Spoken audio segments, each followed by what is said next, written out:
Is he a good poker player or just a bully trying to intimidate?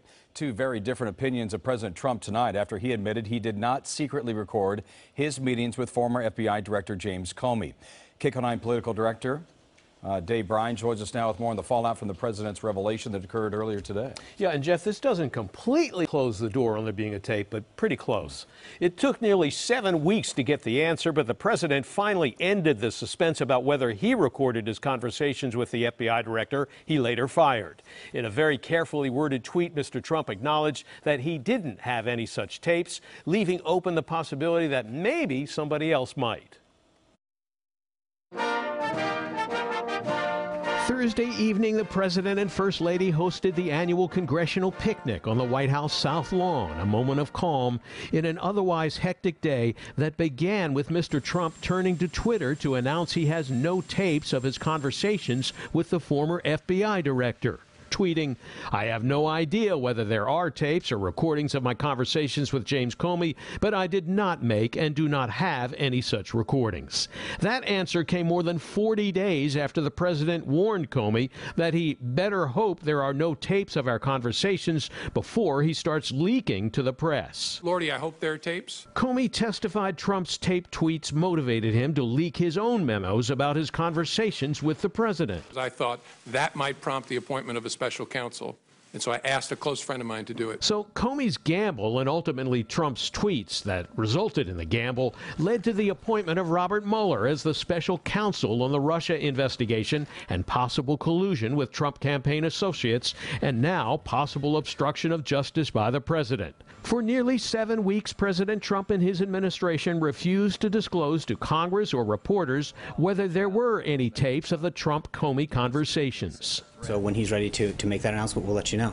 Well, I'll tell you about that maybe sometime in the very near future. He's not waiting for anything. When he's ready to further discuss it, he will. At a White House briefing at which cameras were not allowed, spokesperson Sarah Huckabee Sanders declared President Trump's tweet, which denied he had any conversation tapes, was extremely clear. She also was asked about the original tweet warning Comey he better hope there aren't any tapes. Did the president intend to threaten James Comey with that tweet?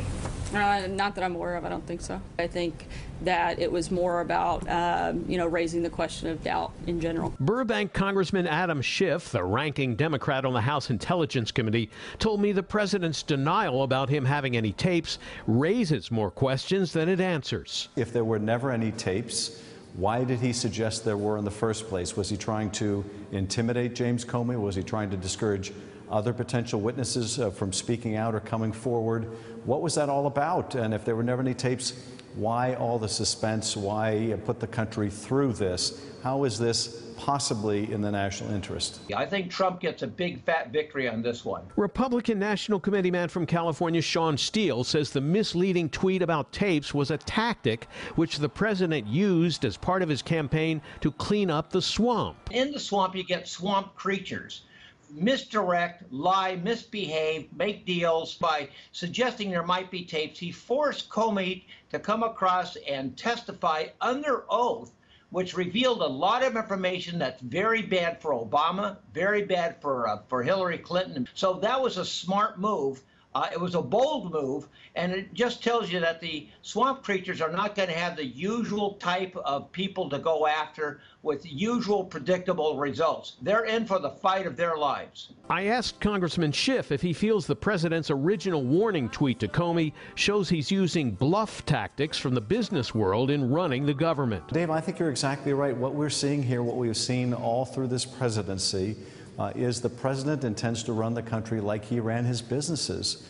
And I'm not sure that he was a particularly scrupulous businessman. He has apparently, through his business, threatened that he had recordings when he's in litigation. And he has acknowledged that he did so to intimidate people. And that appears to be what the president was doing here. Now, the Wall Street Journal reported this month that the Secret Service also denied it has any tape of the Trump-Comey conversations. That journal, the Journal, got that information from a Freedom of Information request that pretty much does close the door to the possibility that any such tape actually exists, even though the president's tweet only referred to him not having such a tape. Jeff, so, yeah, I don't I don't think there's any tape out there. Yeah, and you just had a Trump supporter that said that this was a big win for him in That's right. revealing that there is no tape. But is there possibly more to this? Yeah, like most things here, you know, there's sort of both sides of this story. It may take a toll on the president's credibility, although some folks are calling this the Teflon presidency when it comes to credibility. Others charge the President Trump, is being unfairly attacked by the establishment. But the original tweet warning Comey about possible tapes may fuel questions about the truthfulness of the president's tweets and the president's continuing complaint that he was spied on, for example, even though there's been no evidence this is true, may contribute to that impression that when Donald Trump tweets, you never know what's real and what's fake, Jeff. All right, Dave, thank you so much. Yeah.